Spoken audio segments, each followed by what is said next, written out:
Magandang buhay mga kawaray, noon panibagong video at panibagong vlog na naman po tayo at pumasyal nga ako dito sa Gadget Lab sa 3rd floor ng Nepo Mall upang magpagawa nitong iPad ng aking asawa. At ito nga po pala ang may-ari ng Gadget Lab, ang aking pong kaibigan na mabait na si Gian Yumol.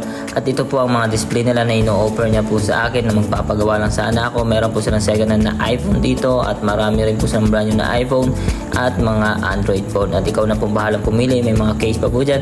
At ito po yung kanyang in-offer sa akin. Binuksan niya na nga po yan, walang ano-ano ay binuksan niya na wala po yung down payment dahil sa sobrang bait nga po nito at magandang lalaki pa po yan. Tingnan nyo naman po yan. So ito po yung mga tinda nila, marami-rami po yan at gumagawa rin po sila ng cellphone dyan. Kaya kung gusto nyo pong bumisita dito sa 3rd floor ng Nepo Mall po, hanapin nyo na po ang Gadget Lab at makikita nyo po agad dyan ang aking kaibigan na nagbibenta po ng second hand at brand new na Android at Apple na mga cellphone po. So kayo na lang po ang bahalang pumili dahil sa napakarami po at siguradong garantisado po ang kanilang mga